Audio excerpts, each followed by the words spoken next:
À l'école, Stanley Péan a été éduqué comme tous les petits gars du Saguenay-Lac-Saint-Jean. À la maison, ses parents lui parlaient en créole et lui racontaient l'histoire d'Haïti.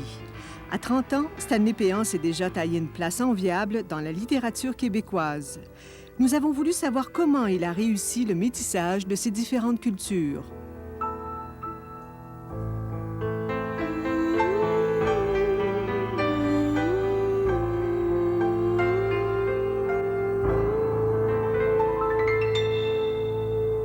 Dans vos romans, que ce soit dans les romans pour adolescents ou les romans pour adultes, vous savez, je pense, créer des intrigues qui sont captivantes, qui prennent le lecteur. Vous savez aussi faire passer, sensibiliser les gens à des réalités sociales sans que jamais ce soit didactique ou lourd. Vous avez un style qui est efficace. Bon, maintenant que j'ai fait beaucoup de compliments, je vais vous demander quelque chose. Si vous aviez à vous décrire, à écrire quelques lignes sur vous, qu'est-ce que vous diriez essentiellement? Dans un style qui soit efficace, dans un style enlevant et efficace, tout. enlevant et tout. Je pense que d'abord, je suis un rêveur. Je suis un type qui aime vivre un peu en dehors de la réalité, toujours en m'y rattachant et toujours en la critiquant d'une certaine manière. Mais le rêve, c'est quelque chose d'assez parasitaire face à la réalité. Et puis, je pense que c'est le mot qui me résume le mieux. Vous ne faites pas partie des immigrants de la deuxième génération. Vous n'êtes pas né ici, vous êtes né à Port-au-Prince, vous êtes arrivé très jeune. Quand vous vous définissez, ce que vous dites, je suis haïtien québécois, québécois haïtien, québécois tout court, haïtien vivant au Québec. J'ai peur de ces définitions-là, j'ai très peur. Mais enfin, bon, je suis un Québécois d'origine haïtienne. Je veux dire, c'est une question de moi qui fait que j'appartiens à la première plutôt qu'à la deuxième génération. Je suis arrivé au Saguenay-Lac-Saint-Jean, j'avais à peine 6 ou 7 mois. J'ai pas fait le calcul, là, mais... Donc, bébé très jeune, ce qui fait que c'est un peu comme si j'étais né ici, mais de parents qui étaient encore très, très, très attachés à leur culture d'origine, à leur pays d'origine. Justement, j'aimerais qu'on parle un peu de vos origines parce que ça marque profondément, je pense, ce que vous écrivez actuellement. Votre père a décidé de fuir le régime de Duvalier. Votre famille est venue s'installer à Jonquière. Pourquoi est-ce que votre famille a choisi Jonquière plutôt que Montréal, où il y avait déjà, au milieu des années 60, le noyau d'une communauté haïtienne? Bien, c'est une question de nécessité, finalement. Mon père était encore en Haïti qu'on l'avait approché parce qu'il était professeur en Haïti. À partir du moment où il avait quitté la fonction publique sous Duvalier, puisqu'il avait été haut fonctionnaire sous Magloire, un des régimes qui avait précédé Duvalier, il était professeur et on parle d'une époque des années 60 où il manquait de professeurs au Québec, en particulier ce que les gens de Montréal appellent les régions. Donc, mon père avait le choix entre aller s'installer en Abitibi ou à Jonquière, au Saguenay-Lac-Saint-Jean, et il a choisi Jonquière. Il avait été approché avant même d'avoir quitté Haïti, il savait qu'il avait le choix entre ces deux régions-là du Québec. Il y a une anecdote, je ne sais pas si elle est juste, parce que, bon, il y a quelqu'un, semble-t-il, qui a demandé à votre père, peu de temps après son arrivée, s'il s'était trouvé du travail. Et votre père a dit oui, bon, je me suis trouvé du travail à l'école secondaire. Oui, elle est tout à fait juste. Et la personne a dit, c'est ça, puis finissez-la pour moi. Non, c'est ça, c'est un type qu'il a rencontré. Et il savait que mon père, il l'a rencontré en allant vers Jonquière. Et il sait que mon père allait pour se chercher un travail qui était presque déjà, il suffisait de signer le contrat. Et il rencontre mon père peu après. Il dit, alors, vous avez trouvé du travail? Il dit, oui, je travaille maintenant à l'Institut technologique de Jonquière, qui est devenu par la suite la Polyvalente. Il dit, ah bon, comme cuisinier? Il dit, non, non, il restait plus de travail comme cuisinier, donc j'ai été obligé de me contenter d'un travail de prof. Parce que, bon, c'est de préjugés, évidemment, qu'un noir nécessairement allait travailler comme cuisinier. Mais votre père, il vivait ça comment, ces situations-là? Mon père était un type qui avait un certain humour, ne serait-ce que par sa réponse, je pense que d'un côté, ça l'énervait, mais il était capable de prendre ça avec un grain de sel. Sa réponse l'illustre assez bien, je crois. Vous dites que vous avez toujours vécu à cheval sur deux mondes, deux cultures, deux univers. Il y avait le monde de l'école et des amis, puis il y avait à la maison avec bon, vous êtes une famille de 5 enfants, il y a votre cousine qui a été élevée à la maison. Qu'est-ce qui différenciait essentiellement les deux mondes? Bien, en fait, cette expression-là, vivre entre deux mondes, c'est toujours un peu vrai pour tout le monde, même des Québécois qu'on appellera de souche par défaut d'un meilleur mot, de vieille souche. Sauf que la différence, c'est la culture des parents. Je veux dire, il y a toujours un divorce entre ce que tes parents te disent et ce qu'on te dit à l'école ou ce que tu vis avec tes enfants, avec les autres enfants à l'école. Moi, dans mon cas, la différence était que, bon, la langue n'était pas pareille. Ça parlait créole chez moi. Et même si, enfant, mes parents ne voulaient pas que nous, les enfants, on parle créole, ils nous parlaient en créole, ils se parlaient en créole, donc on baignait dans cette ambiance-là. Ils avaient des références, ils avaient des préoccupations. Quand ils lisaient les journaux, ils lisaient Haïti Observateur avant de lire la presse, le quotidien ou le Réveil de Jonquière. Et ils étaient très, très préoccupés par la situation politique en Haïti. Et bon, la bouffe n'était pas la même non plus. Et ça m'a pris du temps avant de le réaliser, mais je veux dire, les premières fois où des copains venaient manger à la maison, et ils étaient très, très surpris de ce qu'il y avait dans l'assiette que leur servait ma mère, alors que pour moi, c'était, bon, c'est la bouffe de tous les jours. Mais c'était Donc, loin de la tourtière puis de la tarte au bleuet. c'est bon, ma mère les a adoptés, ces choses-là, par la suite. Mais bon, d'abord, c'est le riz aux haricots rouges, c'est le griot, c'est enfin un certain nombre de plats qui ne sont pas des plats que je retrouvais. Et moi-même, de la même façon, j'étais étonné quand j'allais manger chez des copains de voir que la bouffe n'était pas pareille. Donc, il y a un certain nombre de petits détails qui te donnent des indices, qui te font comprendre que tu appartiens à une culture qui est parallèle, qui n'est pas tout à fait la culture officielle, entre guillemets. Pourquoi vos parents, qui vous parlaient en créole, ne voulaient pas que vous leur répondiez en créole? Ils exigeaient que vous parliez français. C'était quoi l'idée? Ben, enfin, je le sais maintenant, adulte. Jeune, je ne comprenais pas du tout. Et ça m'énervait un peu même. Mais il y a un statut assez particulier du créole dans une classe aisée d'Haïtiens, pour qui le créole n'est pas nécessairement vraiment une langue, c'est une langue privée, c'est une langue qui n'est pas une langue officielle. Et le français, c'est une marque de culture, une marque de civilisation. En tout cas, le français baigne dans une aura de noblesse qui fait... Et d'autant plus si on vit dans un pays francophone comme le Québec, on nous dit, écoutez, on vous a emmené ici, il faut que vous appreniez la langue du pays parce que vous aurez à vous intégrer à cette société-là. C'était ce que mon père pensait. Et mon père lui-même, de toute façon, avait le français en très haute estime puisqu'il avait étudié en France. Et bon, la littérature française, pour lui, c'était comme la fin du monde. Il pouvait citer des grands passages de Racine ou de Corneille par cœur. Donc, c'était ça. C'était le créole, c'est la langue du privé. C'est la langue où on règle des choses juste en famille. Mais officiellement, c'est le français qu'il faut pouvoir maîtriser. Est-ce que c'était la langue des plaisirs, des histoires, ou plutôt des réprimandes, la langue de l'autorité? Pour beaucoup, ça a été c'est la langue de l'émotion, au fond. On pourrait dire que la raison, tout ce qui est le côté officiel, au fond, c'est la raison, c'est le français, tandis que la langue de l'émotion, et je ne dirais pas que c'est nécessairement les plaisirs, c'est souvent la langue des réprimandes, parce que plus souvent qu'autrement, ils nous engueulaient en créole. Et donc, ça, le créole, c'est quand on perd le contrôle, c'est le créole. De toute façon, on dit toujours que les Haïtiens commencent une phrase en français, mais ils finissent en créole. Donc, on commence la phrase en français, on la termine en créole. Vous, est-ce que vous parlez créole avec un accent du Saguenay? C'est ce qu'on dit, oui. Mais enfin, j'ai un créole qui se cherche, j'ai un créole assez livresque. Des copains et des copines à moi, haïtiens de Montréal, ont un créole beaucoup plus spontané, mais ils sont très étonnés quand ils lisent mes livres que j'aille chercher des choses en créole qu'eux n'iraient pas chercher, eux, en parlant. Mais tout simplement parce que moi, j'ai un rapport avec cette langue-là qui est un rapport très, très extérieur. L'autorité dans la famille haïtienne, c'est quelque chose qui est très marqué, les relations parents-enfants.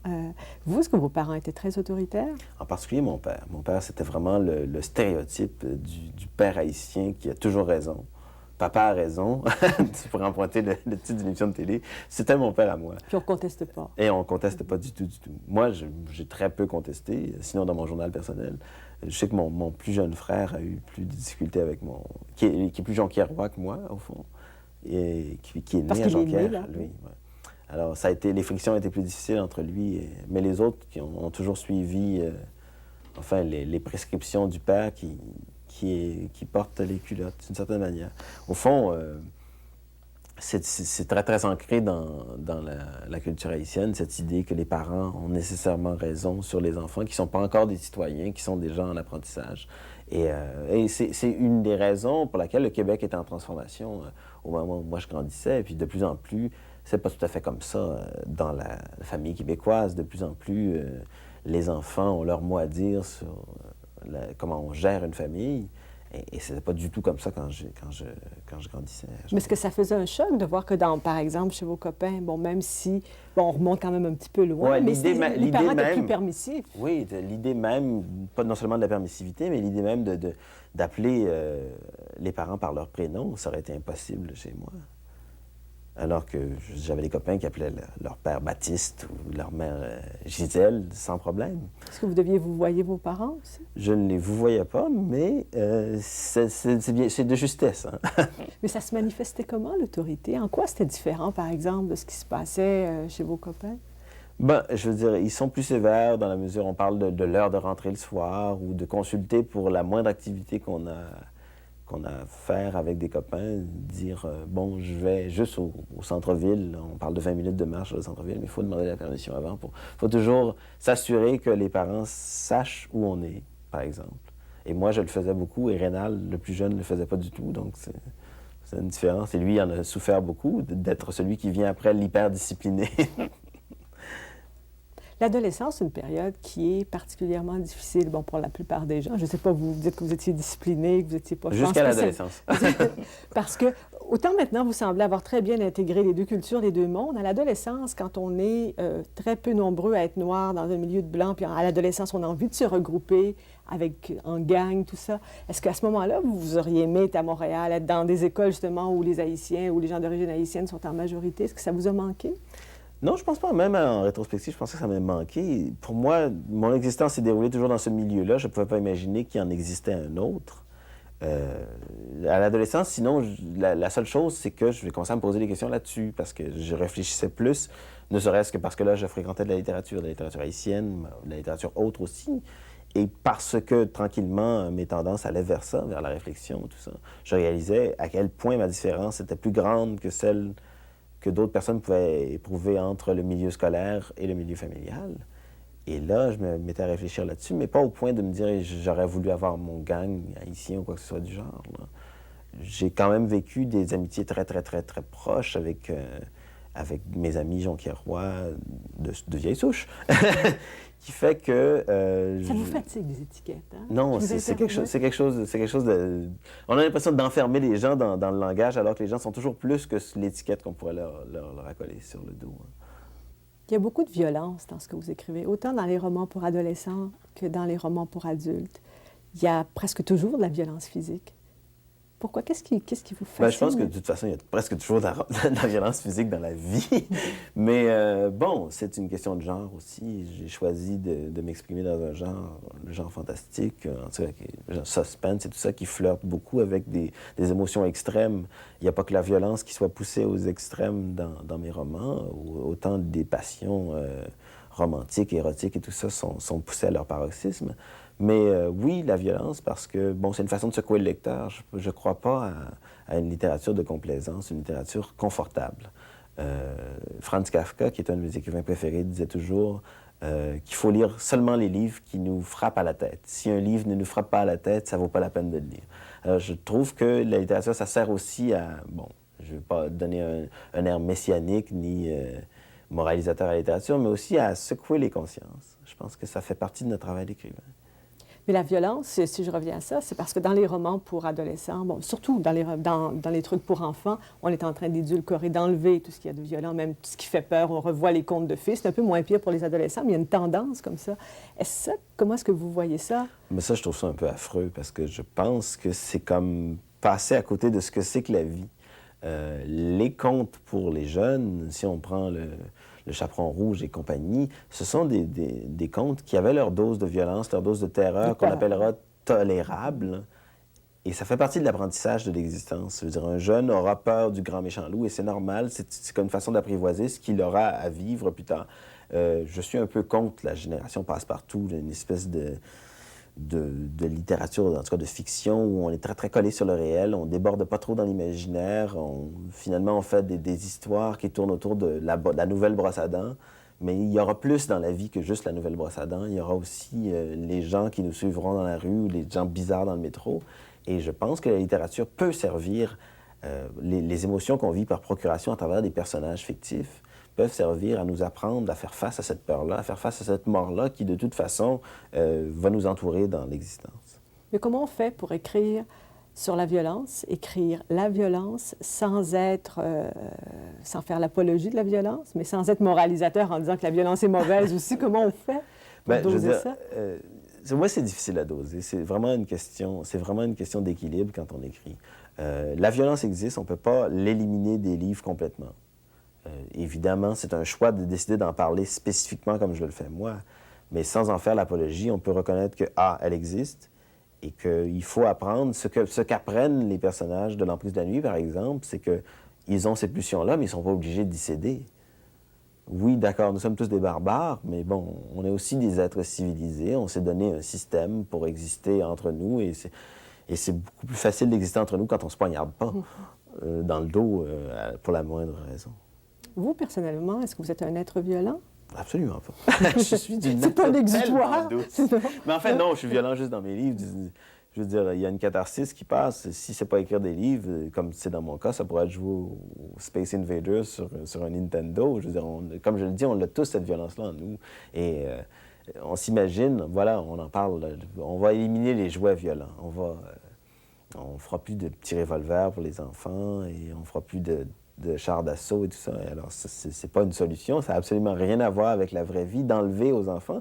Parce que sans avoir de revolver, les enfants vont jouer au cow-boy quand même. Ça fait partie d'une certaine culture nord-américaine, d'un imaginaire nord-américain, l'affrontement violent.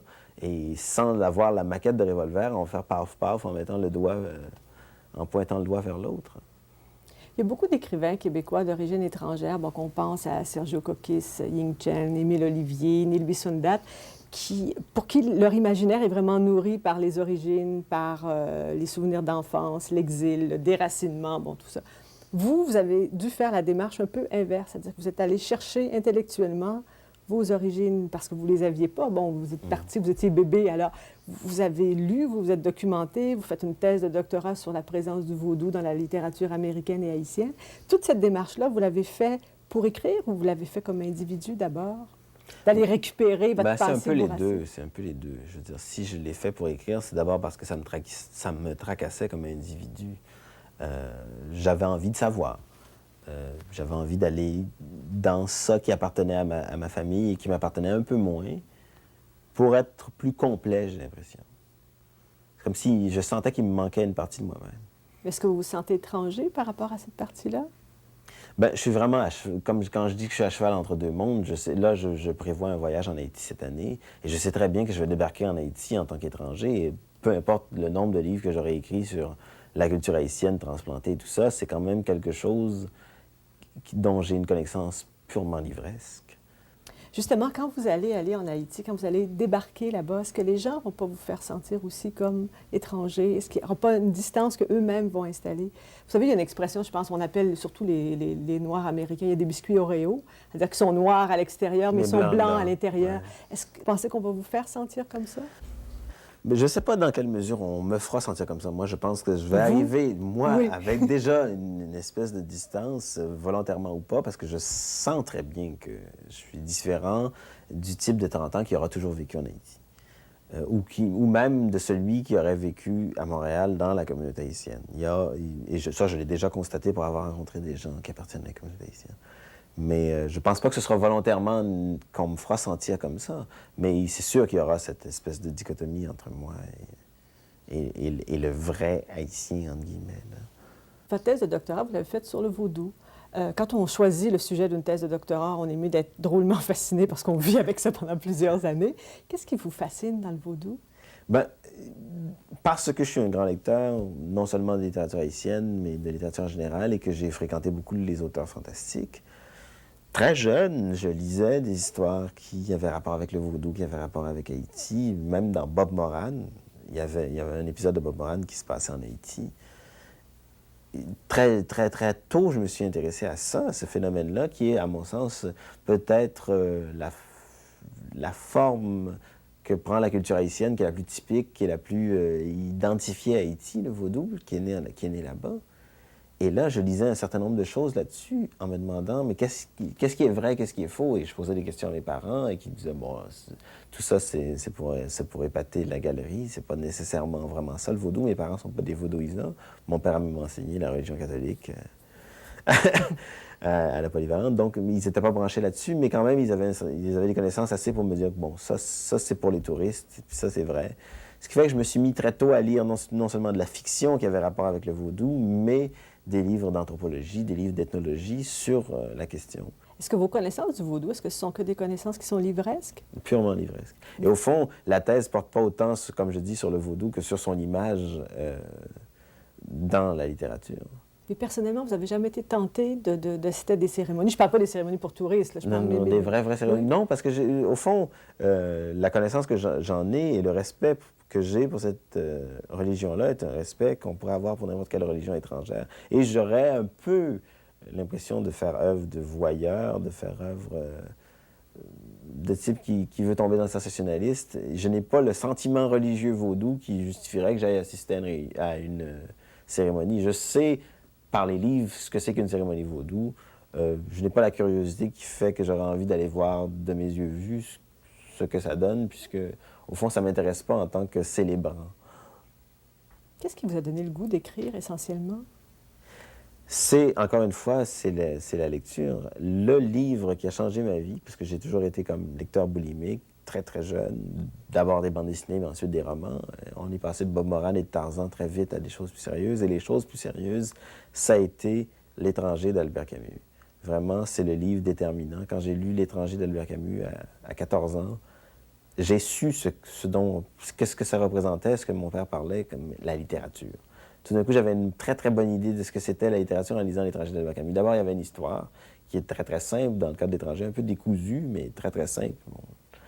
Et je savais tout d'un coup ce que c'était quand il y a quelque chose derrière l'histoire, une espèce de vision du monde qui sous-tend ce récit apparemment transparent.